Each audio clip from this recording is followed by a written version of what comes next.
বাংলাদেশের রাজনীতিতে নতুন সমীকরণ আমরা পরিলক্ষিত করছি যে ধর্মভিত্তিক কিছু রাজনৈতিক দল তারা ঐক্যবদ্ধভাবে আগামী দিনের ভোটে তারা জোট হয়ে নির্বাচন করবে।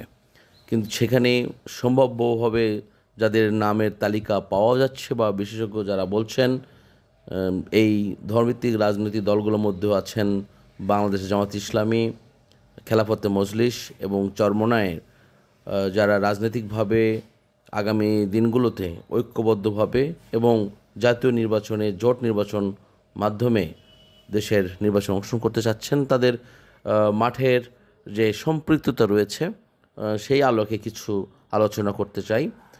আমার একটি ক্ষুদ্র জ্ঞানে যতটুকু আমি আলোচনা বা রাজনৈতিক প্রেক্ষাপটে আমি দেখতে পাচ্ছি সেটা হলো ঢাকাভিত্তিক রাজনীতির সংগঠনগুলোতে ছোট ছোট দলগুলো তারা জনসমাবেশ, আন্দোলন এবং কর্মসূচিতে তারা ব্যাপকভাবে জনসমর্থন তৈরি করতে পারবে এবং যে কোনো রাস্তায়, যে কোনো জায়গায় যদি তারা জনসমাবেশ ডাক দেয় তাহলে তাদের নির্দিষ্ট সংখ্যক যে কর্মী এবং সমর্থক রয়েছেন তাদের উপস্থিতির হার শতকরা 95%, যার কারণে যদি তারা পল্টনে কিংবা সোহরাওয়ার্দী উদ্যানে কিংবা শাহবাগে বা যে কোনো জায়গায় যদি তারা সমাবেশ আয়োজন করে, দেখা যাবে 2 থেকে 4 লক্ষ লোক খুব সহজেই তারা সংযুক্ত করতে পারবে এবং তারা বড়ভাবে সমাবেশ করতে পারবে। কিন্তু ভোটের হিসাব এবং সমাবেশের হিসাব পুরোপুরি আলাদা। বাংলাদেশের রাজনীতির প্রেক্ষাপটে আপনাকে গ্রাম থেকে গ্রামান্তর একেবারে তৃণমূল পর্যন্ত রাজনীতির ছোঁয়া যদি আপনি নিয়ে যেতে না পারেন, ভোটের রাজনীতিতে আপনি ফলপ্রসূ লাভ করতে পারবেন না। ধরুন জামাত ইসলামী, খেলাফতে মজলিস কিংবা চরমোনাইয়ের তাদের 1 কোটি সমর্থক বা ভোটার রয়েছে। জামাতের সেক্ষেত্রে ভোটারের সংখ্যা সবচেয়ে বেশি আছে, তারপরে চরমোনাইয়ের পীর সাহেবের ওনারও ভোটার আছে, খেলাফতে মজলিসের ওনার এক কেন্দ্রিক ভোটার সংখ্যায় বেশি।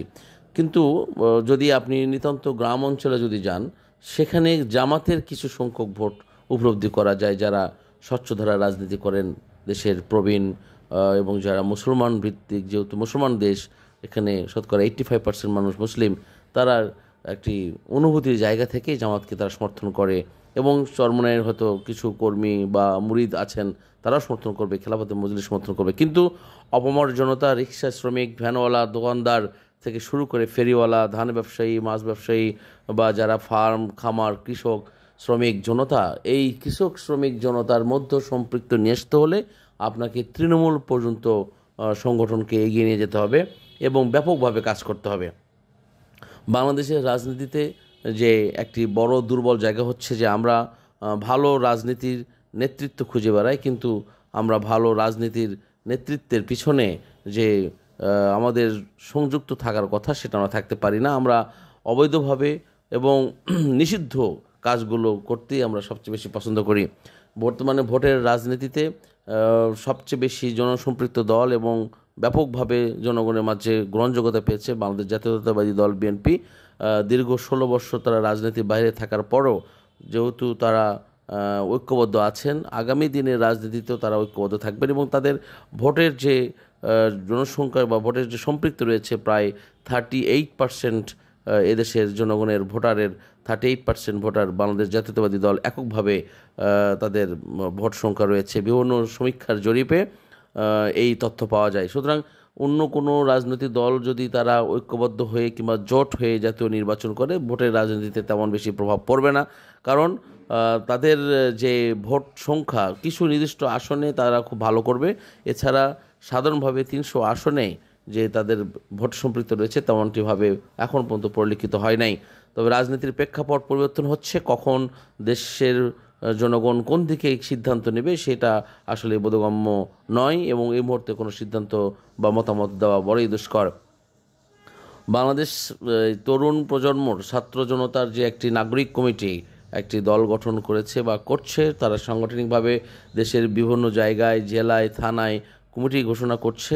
আমিও মনে করি তাদেরও এখানে অনেক বড় বড় চ্যালেঞ্জ আছে। তবে এখানে তারা যদি দেশের শীর্ষস্থানীয় নেতৃবৃন্দ বা শীর্ষস্থানীয় গ্রহণযোগ্য ব্যক্তিকে, যারা এদেশের সুশীল সমাজ, যাদেরকে আপামর জনতা শ্রদ্ধা করেন, যাদের গ্রহণযোগ্যতা রয়েছে বা সাংগঠনিকভাবে দক্ষতা, নেতৃত্ব দেওয়ার মতো যোগ্যতা রয়েছে, তাদেরকে যদি তারা সম্পৃক্ত করতে পারেন, আগামী দিনে নেতৃত্ব যদি নিয়ে আসতে পারেন, তবেই কিন্তু নতুন দল হিসেবে আলোর মুখ দেখবে বলে আশা করা যায়। নতুবা বাংলাদেশের মানুষ বড়ই আবেগপ্রবণ মানুষ।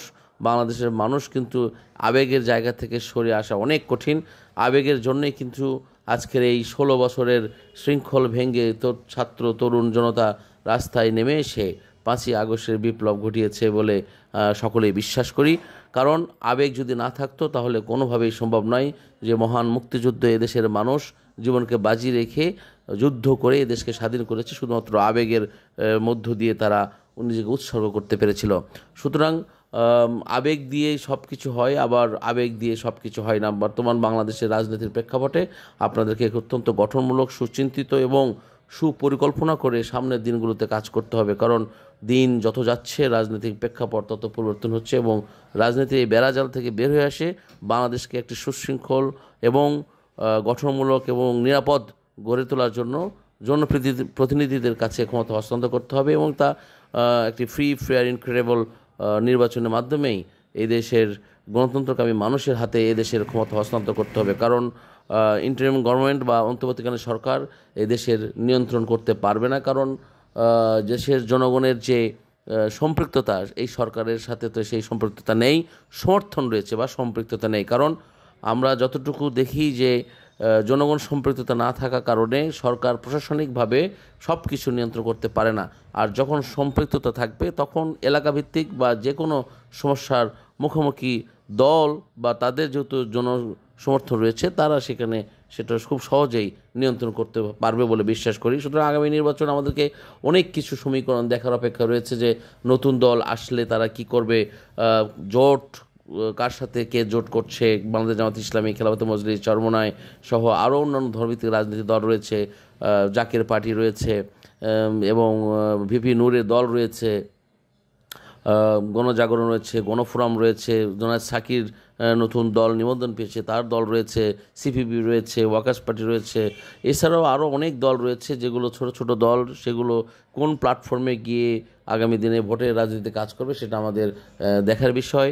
এবং অত্যন্ত পরিলক্ষিত বিষয় হচ্ছে যে আমরা গণতন্ত্রকামী যারা আছি একটি সুষ্ঠু ধারার রাজনীতিতে দেশ ফিরে আসুক, গণতন্ত্র মুক্তি পাক, দেশের সাধারণ মানুষ নিরাপদ নির্বিঘ্নে চলাফেরা করুক, মানুষের জীবনের নিরাপত্তা আসুক, সন্ত্রাস, চাঁদামুক্ত, মাদকমুক্ত, দুর্নীতিমুক্ত একটি সুন্দর বাংলাদেশ গড়ে উঠুক। আগামী দিনে বাংলাদেশ বিশ্বকে নেতৃত্ব দেবে এই প্রত্যাশা রেখে আজকের মতো আলোচনা শেষ করছি। ধন্যবাদ সকলকে।